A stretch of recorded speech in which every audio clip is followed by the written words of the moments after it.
Hi, I'm Anthony O'Flynn. I'm here to assist you in transforming your inner landscape and support you on your journey of awakening. How do we connect to our multidimensional self? How do we experience this reality in our day-to-day life? This is the topic that many people are asking about at the moment. There's a huge buzz around these words in the awakening community, and we really need some clarity, some coherence in a strategy to actually make this a reality. If it's a process of transformation, we need to understand what we are required to do, where we're required to do, and most significantly, how we're supposed to do this. So we really need to consider the implications, because it's not as if this process is going to be me just getting on my unicorn and riding off into the violet sunset and living happily ever after. It's a process of transformation, and in the tantric system, this is happening through the chakras. The chakras basically are our doorway, our connection, our interface to the universe, and therefore we are connecting to states of consciousness through the chakras. And what I'm going to talk about in this video is specifically Vishuddha chakra, because this is one of the keys to the shift, and it's the doorway to this superior form of consciousness, this throat chakra, Vishuddha chakra. And this is a rite of passage to connect with this state, this exalted, elevated state of mind. And we need to become a vibrational match. We need to match the vibration of Vishuddha. We have the potential, because our energetic system is encoded with this consciousness, but it's the key is to awaken it and to embody the consciousness in our reality. So Vishuddha itself means pure or purity. It has 16 spokes or petals. It's related with hearing and also the thyroid gland. So it's very important for women to harmonize, activate this chakra because of so many thyroid issues in today's society. So it's critical to energize and harmonize this.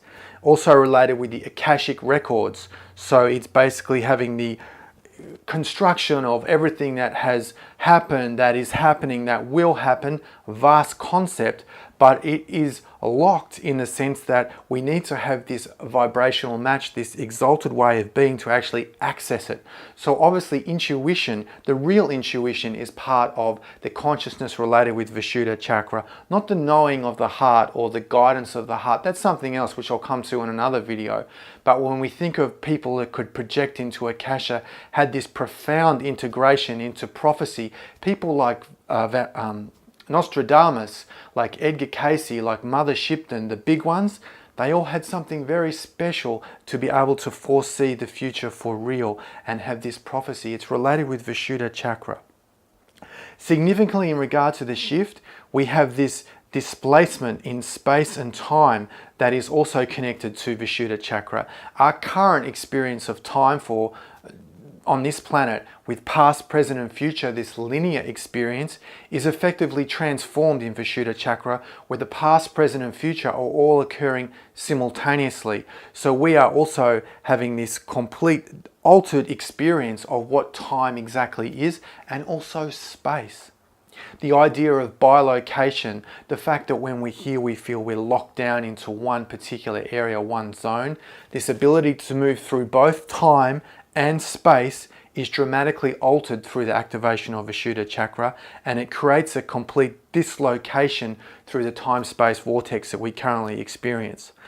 Now, when we think of the transformation of Gaia herself, that the earth is shifting in vibration, that's also relevant for the conversation around Vishuddha chakra, because Vishuddha chakra embodies the transformation of the elements themselves. And by that, I mean that the earth dissolves into the water element dissolves into the fire element, and the fire element dissolves into the air elements, and the air element dissolving into the ether, this matter that pervades.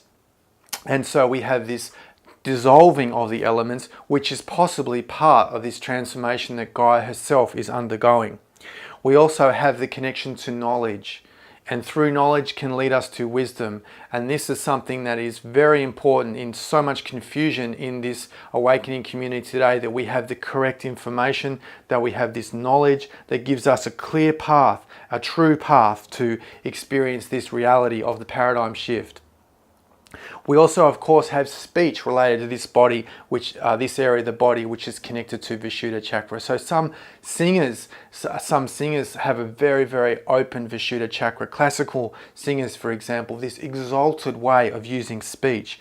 So significantly, if you're using a lot of really bad language, it shuts down Vishuddha chakra. It's very intolerant Vishuddha chakra. It doesn't tolerate the impurities of modern living that much. So we need to be very aware of how we integrate ourselves in order to keep Vishuddha chakra open, clean, pure.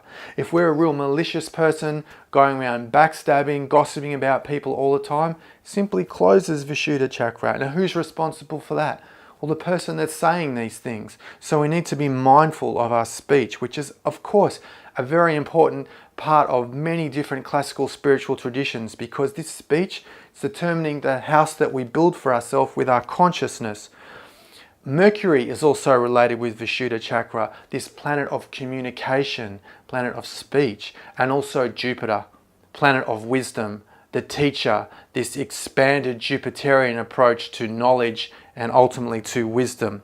And of course, sacred geometry is also connected to Vishuddha chakra, this idea of ratios, proportions, this divine symmetry, this divine integration into the reality, making shapes and geometry itself through mathematics, also connected to Vishuddha chakra.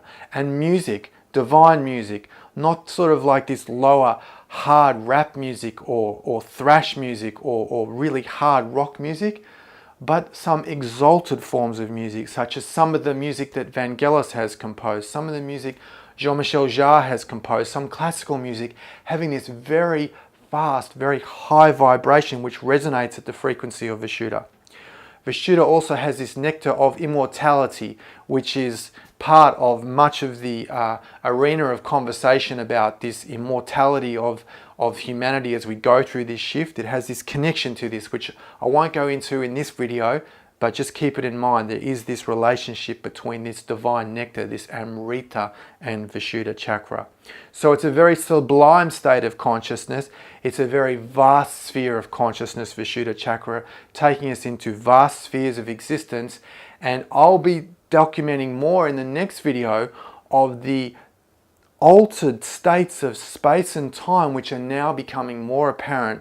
And I'll be sharing from my own experience as what this means and how it's connected to Vishuddha chakra, and giving some tips on what to do.